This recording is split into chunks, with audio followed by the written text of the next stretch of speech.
আপনি জানেন কি বিমান কোন তেলে চলে? জেনে অবাক হবেন, বিমান চলে কেরোসিনে। কি অবাক হচ্ছেন না?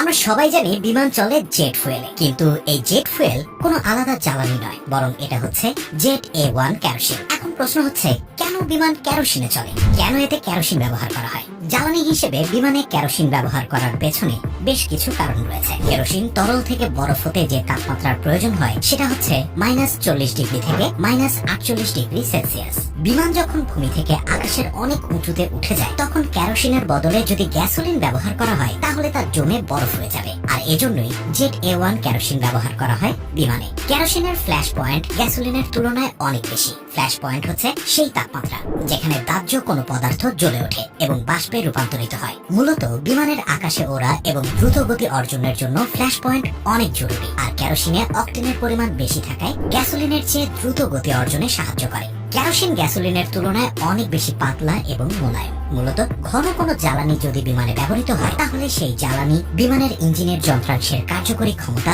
অনেকটা কমিয়ে দিতে পারে। অন্যদিকে কেরোসিন কম ঘনত্ব এবং অনেক পাতলা হওয়ার কারণে অনেক উঁচুতে ঠান্ডা আবহাওয়ায় যাওয়ার পরেও জমে যায় না, যে কারণে কেরোসিন বিমানের ইঞ্জিনের বিভিন্ন যন্ত্রাংশের সঙ্গে পুরোপুরিভাবে খাপ খাইয়ে নিতে পারে। সাধারণত বিমানের জ্বালানি অনেক বেশি লাগে, সেক্ষেত্রে গ্যাসোলিন অত্যন্ত ব্যয়বহুল। আর খরচ কম হওয়ার কারণে গ্যাসোলিনের বদলে এখন প্রায় সব বিমান চলে কেরোসিনে। এবার সবার মনে প্রশ্ন হচ্ছে, কেরোসিন দিয়ে বিমান চালানোর পরেও বিমানে এত ভাড়া কেন?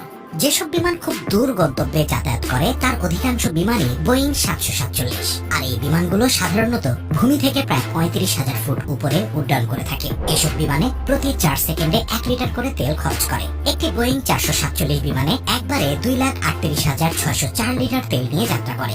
এখন ভেবে দেখুন, একটা সাধারণ প্রাইভেট কারে 3 থেকে 4 জন মানুষ বসতে পারে, আর 4 ঘন্টায় 4 লিটার তেল পুড়িয়ে মাত্র 25 মাইল যেতে পারে। আর অপরদিকে একটি বিমান 550 মাইল পাড়ি দেয়, তাই এর জন্য খরচা তো একটু বেশি পোহাতেই হবে। আরো একটি ব্যাপার হচ্ছে, বিমান নিজে নিজে চালু হতে পারে না। আমরা অনেকেই হয়তো টিভি, ভিডিও বা সিনেমায় দেখেছি, একটি উড়োজাহাজ যখন রানওয়েতে দাঁড়িয়ে থাকে তখন তার পাশে একটা ছোট্ট গাড়ির সঙ্গে সংযুক্ত তারের মতো কিছু একটা থাকে, যা বিমানের সঙ্গে যুক্ত করা হয়।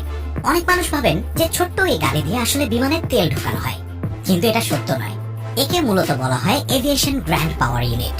আসলে বিমান যখন রানওয়েতে থাকে তখন তার দুটি ইঞ্জিনই বন্ধ থাকে, আর এই ইঞ্জিনগুলো চালু করতে প্রয়োজন বিদ্যুৎ প্রবাহের, যা সরবরাহ করে ওই ছোট্ট গাড়িটি। এখন আমাদের মনে প্রশ্ন জাগে, ভবিষ্যতে বিমান কোন শক্তিতে চলবে? আগে এক সময় গ্যাসোলিনের সাহায্যে বিমান চলতো, আর এখন বিমান চলে কেরোসিনে।